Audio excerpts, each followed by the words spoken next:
Hey YouTube, Brandon 𝐼𝐸 here with another awesome and insightful episode of 𝐼𝐸 Digital's Content Creator Academy, where, as you may know, it is my goal to help educate and inspire you to being the best and most successful freelancer that I know you could be. If you haven't already, don't forget to give us a big thumbs uppercut to the face. That was more of a jab or a cross or whatever. Leave a comment down below with any questions, comments, or concerns that you have about this or any other previous video. I always answer them as soon as I possibly can if they're anything but spam. And don't forget to subscribe to the channel, hit that notification bell so you know when all these videos on Mondays and Wednesdays come out, so you could be the first to see them, and you better be the first, because first place is for winners, second place is for losers. And this week we're going to be talking about how I filmed an improv short film. My first rule for filming an improv short film, obviously, is don't write a script and make it all up while you're going. And that was this week's episode of 𝐸 Digital's Content Creator Academy. If you have any questions, leave a comment down below, but you shouldn't, because it was pretty simple. If you can't remember that, you shouldn't be in this business. So, that's it. We're done. Taking a nap. Ow. Alright, so some actual serious tips when it comes to shooting an improv short film, obviously, is not having a solid script, but what you want to do is come up with an actual concept of what you're trying to create. So for the one that we're working on currently, which is still in post, the Availables, which is going to be freaking awesome, we knew that we wanted to do like a faux superhero story. We wanted to make a poor version of the Expendables called the Availables, where it's a team of 3 people who are set out to work together using their skills, martial arts, weightlifting, and professional wrestling to save the world and get a job. So we had an idea, we had a pitch, we had a concept, but we didn't really write out dialogue. We wanted to workshop the scenes and just kind of let inspiration take over and creativity guide this process. So we knew that we wanted to have some action in this movie. So obviously we didn't really choreograph the fight scenes in advance, but because we actually are martial artists, weightlifters, and wrestlers, we do have some experience in fighting and choreography and stuff like that. So we were really confident that we would be able to wing it when it came to fight choreography.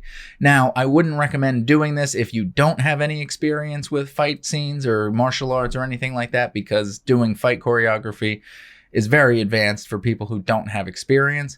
So stick to things like drama, comedy, whatever, and make your project. But what I would say is make sure that you know which locations that you want to use. We knew that we were going to be filming primarily in my house. We knew that there was going to be people waking up in a space that makes it look like they're in prison. So we used my crawl space, and I knew that I was going to be using that. We needed to make an area look like people were trapped, and we wanted a night scene, so we used my basement. We knew we were going to decorate it. Where we wanted to do the fight scenes, we knew that that was going to be at my house, at the local schoolyard where I used to get into fights as a kid, whatever, and at a location where Chris, the martial arts guy, knew and has always wanted me to film at. So we decided we'd go over there, and holy crap, it looks cinematic. That was where the first fight scene took place. Wow, it was beautiful. So we knew our locations going into this. We had a rough idea of our story. I didn't jot down necessarily extensive notes, but I did have an outline. I knew that it was going to progress in this way. I knew it was going to start with somebody waking up, cut to a flashback, showing what they do. So I had an idea. I had an outline, like basically bullet points saying that this was going to happen. There really was not much dialogue. So if you're going to do an improvised short film, I would try to limit the dialogue, because that's where you're going to run into the most obstacles. Basically what happens in the editing room is dialogue sucks if it's not perfect on every take, unless you were shooting with 3 cameras at one time to capture the wide and the medium and the reverse. If not, then you're going to be in trouble, because people are not going to remember what they said from the last take because they didn't spend time memorizing lines. So what happens is you get into the editing room, and then one person says it like this on this take, and then on the other take they say it completely differently, and on the other take, guess what? They say it completely differently. I know you knew that one, because that's what happens, and you've done this before,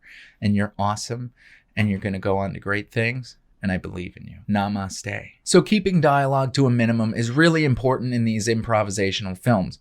Also, when you are directing these, you want to be open and flexible. Obviously, since you don't have a strong plan, you should be anyway, but I really want to emphasize working with your cinematographer, working with your talents, letting them make suggestions, you making suggestions as well, and working together to really create an idea, because you can tend to get overwhelmed very easily when you're doing something improv. Even when you have something that's scripted, you usually will forget shots or whatever you need. So especially when you don't even know what shots you're going to get, having someone who also is good at this and knows what they're doing saying, hey, is this going to cut together well? Like, we don't have enough coverage here or this, will really lend itself to be useful. So I would highly recommend having somebody else who's also a filmmaker or somebody who's interested in this or just anyone who knows something about it to really be there to help you as far as continuity is concerned, because that's where you really suffer the most when you're doing improv films, is going to be with continuity. So you want to have a general idea of what you're going to be doing, maybe a full outline bulleted out, letting you know which order scenes are going to take place in. And then you would go through like you would normally and just say, okay, well, these 3 ideas or these 3 bullet points take place at this location, so we're going to shoot those first. Then these 2 take place at this location, so we'll shoot those. And then the other ones take place here, so then we'll go and shoot those. You still want to use the same concepts of scheduling to make sure that you finish everything on time, because otherwise you're just wasting time and it's not going to come out as well as it should. That's what we did. We filmed all the stuff inside the house on one day and then all the fight scenes on the second day, which also I wouldn't really recommend because 3 fight scenes in one day,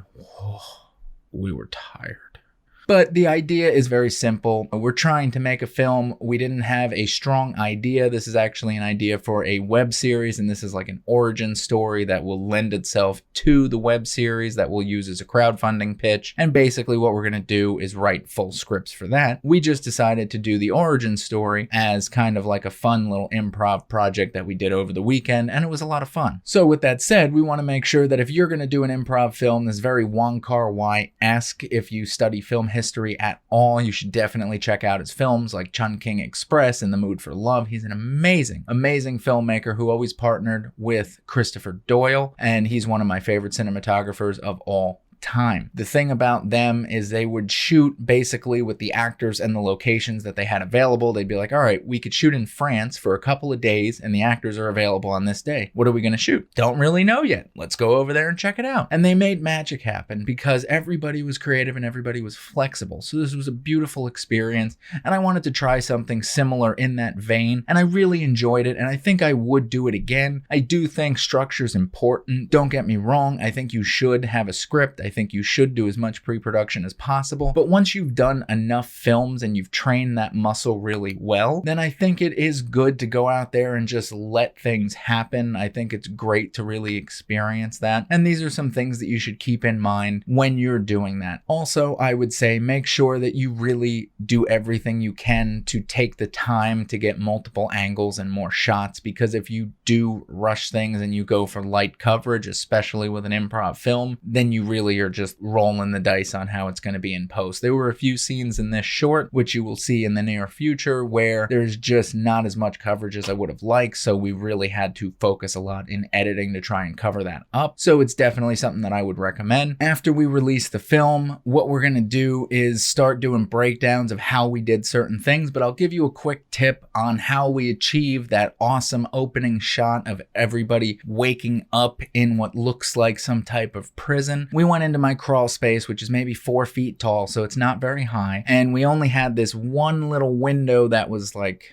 I think, a foot by like 8 inches or something that led to the outside. So what we did was we took one of my biggest and brightest lights, the Felix Q8 Traveler, which is an amazing light. I highly recommend it. We'll leave a link down below so you could purchase it, take a look at it, give me your impressions on it, whatever. And what we did was we took that and we put it in full spot mode. So that means it was the brightest it possibly could be, and the light source was as small as it could possibly be. So when you flood, you widen the light source. When you spot, you shorten it, you make it less wide and beam it directly. It creates a harsher light, but what we needed was the brightest source we possibly could get through that window because it was such a narrow spot anyway. So with that beaming through, we created like a little layer of light on the floor, not much. And then what we had to do to compete with the outside sun, because it was so bright out there, we weren't getting enough light through. We actually had to go outside and take a huge thing of Duvetine and go around it and hold it with light stands stand so it stayed up, and then gaff tape it to the side of my house, which was a pain in the butt, but we did it anyway. Covered the rest of it because there were some cracks with trash bags, and we needed to prop it up above the light because otherwise it couldn't vent the heat. So it did overheat on us the first time till we realized that, and then we jacked it up with light stand so it was totally okay. Thank God I didn't want it to break. And then when we went inside, we went into the crawl space with the talent. We put in the fog machine. We let it go for about 5 or 10 seconds, waffed it with a towel so it evened out a little bit and didn't look as smoky, and then had the talent run through the scene, set up the frame. Everything looked nice. That's all we used was that one light. There were no reflectors or second lights. The Blackmagic Pocket 6K is great in low light, believe it or not, because of the dual native ISO. We shot at 1250. We didn't even have to crank it up to the second native ISO, which was awesome. So that's how we achieve that. Stay tuned for future episodes where we're going to show you the short film and then break down every single one. I don't want to give away too much until you actually see it. So if you have any questions about what you heard in this episode, leave a comment down below. Uppercut us with a thumbs up, please. It helps with the YouTube algorithm. Subscribe to the channel. Hit that notification bell, which I know you do, and I certainly appreciate it. And in the meantime, I will see you